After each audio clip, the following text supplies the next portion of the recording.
High students, আজ আমি তোমাদের হাইড্রোকার্বন চ্যাপ্টারটা পড়াবো।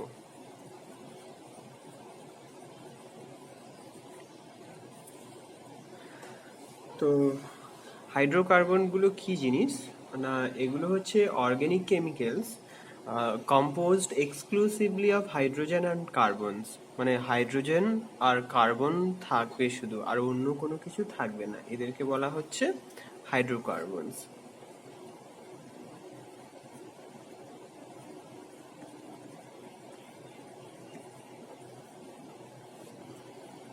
A hydrocarbon is an organic compound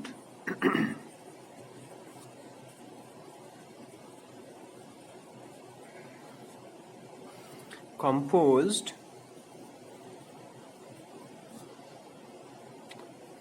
exclusively of carbon and hydrogens.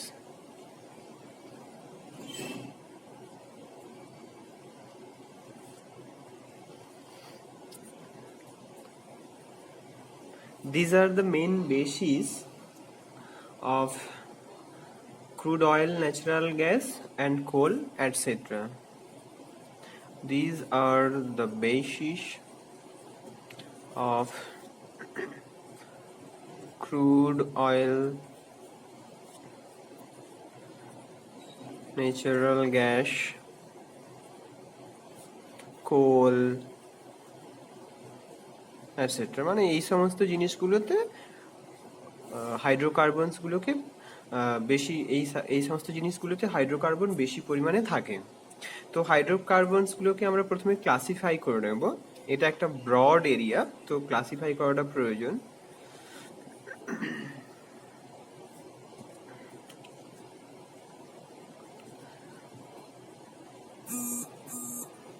Classification.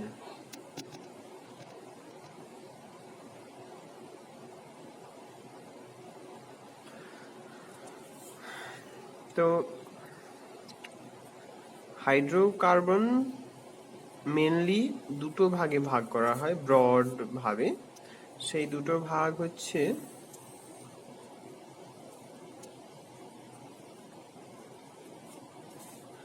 একটা হচ্ছে অ্যাসাইক্লিক, মানে যেগুলো তোমার সাইক্লিক নয়, অ্যাসাইক্লিক, বা এদের আরেকটা নাম হচ্ছে অ্যালিফেটিক হাইড্রোকার্বন।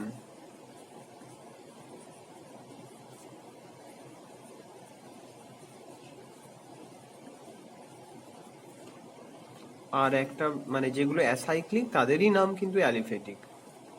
আর একটা ভাগ হচ্ছে সাইক্লিক হাইড্রোকার্বন।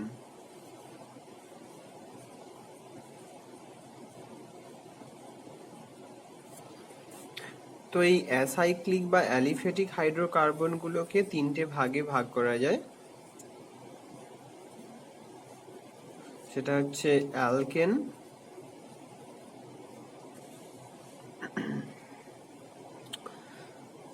দ্বিতীয়টা হচ্ছে অ্যালকিন, আর তৃতীয়টা হচ্ছে অ্যালকাইন। অ্যালকিন মানে ইএনই, এটা ইন্ডিকেট করছে একটা ডাবল বন্ড। আর যে এই ওয়াইএনই ওয়াইন আইন, সেটা হচ্ছে একটা ট্রিপল বন্ডকে ইন্ডিকেট করে। আর আমাদের এই সাইক্লিক হাইড্রোকার্বনগুলোকে দুটো ভাগে ভাগ করা যায়। এটা হচ্ছে অ্যালিসাইক্লিক হাইড্রোকার্বন,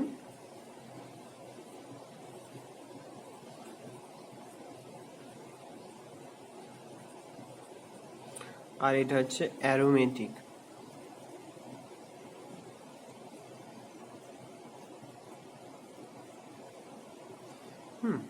এই অ্যালিসাইক্লিককে আবার সিমিলারলি এখানে যেমন অ্যালকেন, অ্যালকিন, অ্যালকাইন, তো অ্যালিসাইক্লিকের ক্ষেত্রেও তিনটে ভাগে ভাগ করা যায়। তো তাদের আগে শুধু সাইক্লিক কথাটা থাকে আর কি। Cyclic alkane, cyclic alkyne, cyclic অ্যালকাইন। তো এখানে একটা কথা বলে রাখি যে এই যে অ্যাসাইক্লিক বা অ্যালিফ্যাটিক হাইড্রোকার্বন, এদেরকে মানে কমনলি আর গ্রুপ হিসেবে আর হিসেবে ডিনোট করা হয়। আর মানে তোমাকে ধরে নিতে হবে, যদি অন্য কিছু বলা না থাকে তাহলে ধরে নিতে হবে এটা অ্যালিফ্যাটিক হাইড্রোকার্বন ইন্ডিকেট করছে। এই হলো ক্লাসিফিকেশন। তো আমরা আজকে এই অ্যালকেন এই পার্টটা পড়ব। অ্যালকেন জিনিসগুলো কি? অ্যালকেন হচ্ছে অ্যাসাইক্লিক হাইড্রোকার্বন, আর যাদের কেমিক্যাল ফর্মুলা হবে CnH2n+2। তার মানে অ্যালকেনস আর acyclic hydrocarbons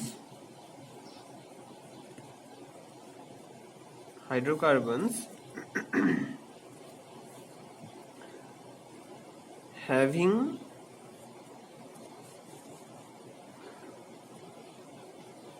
chemical formula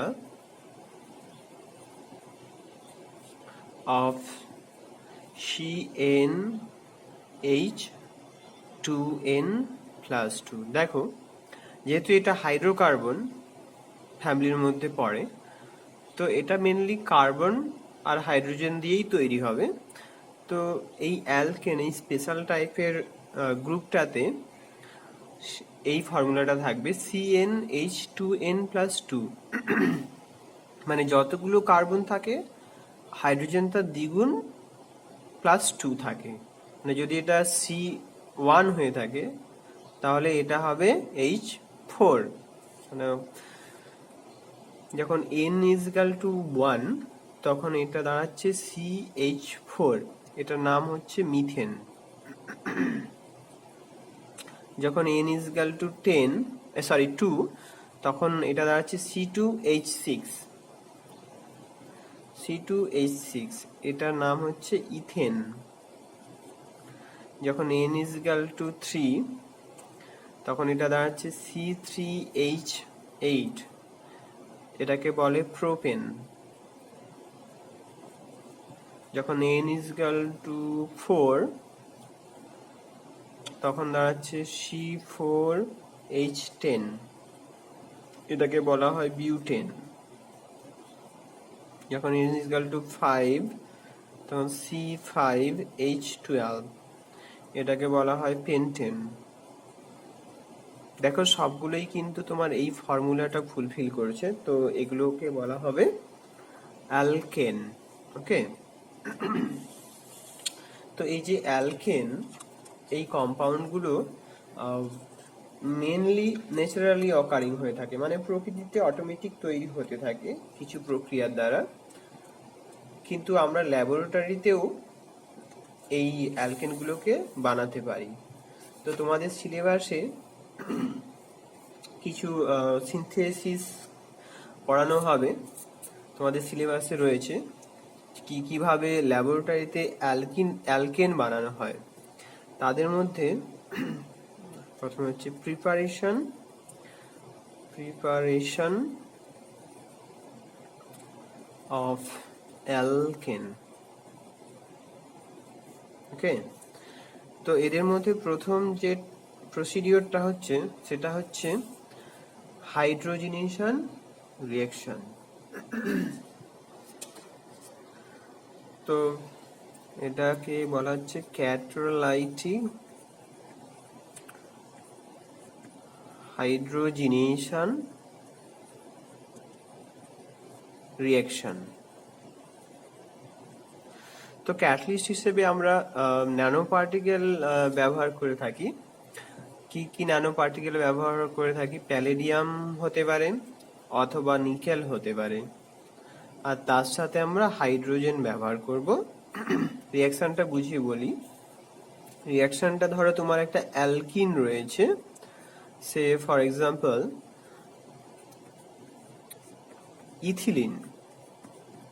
okay, this compound is called ethylene. দেখো এখানে ইন আছে, এখানে একটা ডাবল বন্ড রয়েছে। ইন মানে হচ্ছে একটা ডাবল বন্ড ইন্ডিকেট করে। ওকে, তো এটাকে যখন আমি হাইড্রোজেন দেব, হাইড্রোজেন কিন্তু এমনি এমনি রিঅ্যাক্ট করবে না এই মলিকুলটার সাথে, তোমাকে একটা ক্যাটালিস্ট অ্যাড করতে হবে, সেটা হচ্ছে প্যালেডিয়াম অথবা নিকেল ক্যাটালিস্ট। তাহলে তোমার দাঁড়াচ্ছে এই এই যে দুটো হাইড্রোজেন এলো, একটা হাইড্রোজেন এই কার্বনের সাথে অ্যাটাচ হবে, আরেকটা হাইড্রোজেন এই কার্বনের সাথে অ্যাটাচ হবে, দিয়ে একটা অ্যালকেন তৈরি করবে, এবং এই অ্যালকেনটার নাম হলো ইথেন। অলরাইট, তো প্রসিডিওরটা খুবই সিম্পল। তো যখনই ন্যানো পার্টিকেলে মানে কোনো মেটাল সারফেসের উপর এই টাইপের রিয়াকশনগুলো ঘটে, তখন প্রথমে একটা স্টেপ হয়, সেটা হচ্ছে অ্যাডজর্পশন স্টেপ।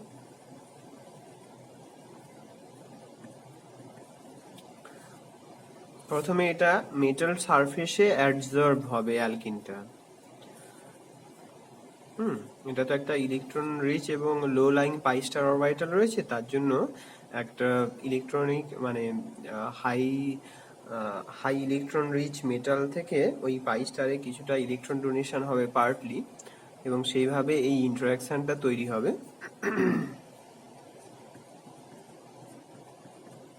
এটা হচ্ছে ওই মেটালের সাথে ইন্টারাকশন। এটা ধরো তোমার ওই ন্যানো পার্টিকেলের সারফেসটা, মানে তোমার এইটা হচ্ছে তোমার প্যালেডিয়াম অথবা নিকেল সারফেস।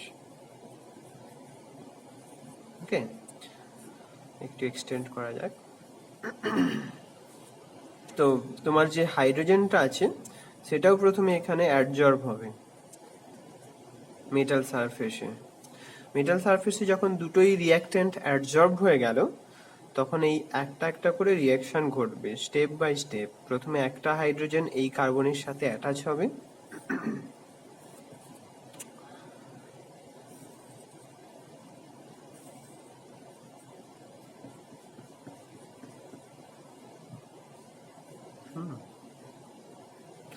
এই কার্বনের সাথে অ্যাটাচ হলে কি দাঁড়াচ্ছে, এই কার্বনটার সাথে তিনটে হাইড্রোজেন থাকছে,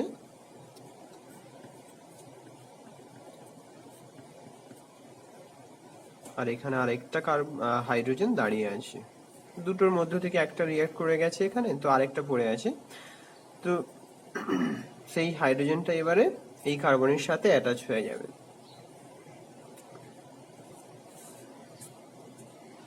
অ্যাটাচ হয়ে গেলে কি দাঁড়াচ্ছে সিচুয়েশনটা,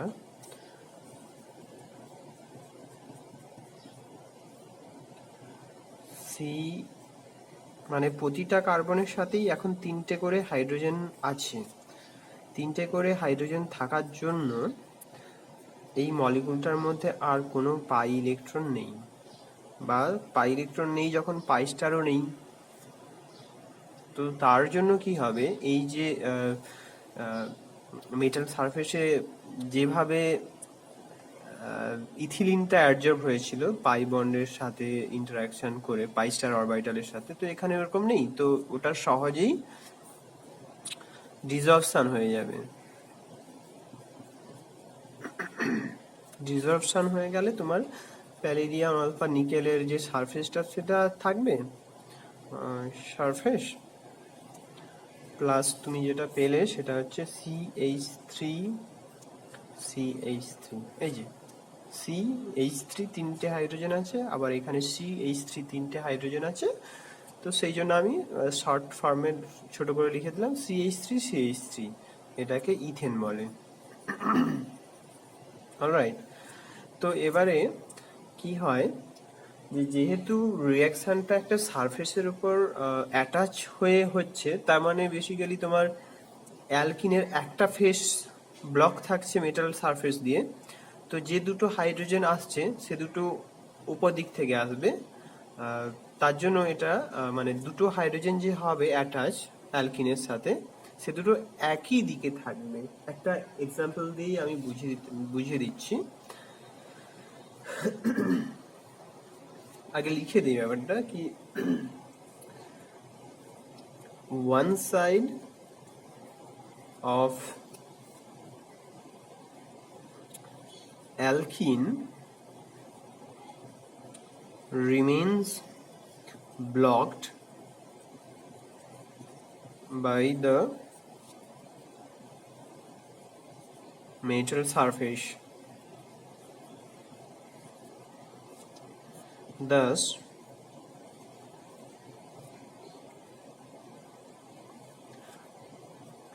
two hydrogens attachment takes place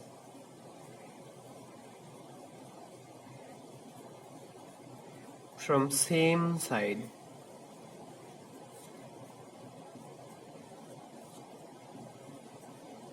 This will generate cis product.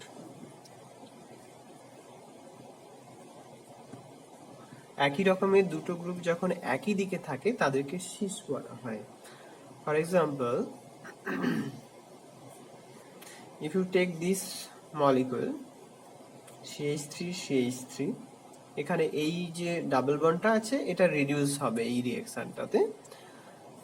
হ্যাঁ, তো তুমি যদি হাইড্রোজেন আর প্যালেডিয়াম অর নিকেল ইউজ করো, যে কোনো একটা ন্যানো পার্টিকেল, তাহলে তোমার যেটা দাঁড়াবে সেটা হচ্ছে CH3। এই যে ডার্ক লাইনটা করলাম না, এটা ইন্ডিকেট করছে অ্যাবভ দ্য প্লেন, আর এই ডটেড লাইনটা ইন্ডিকেট করছে বিলো দ্য প্লেন।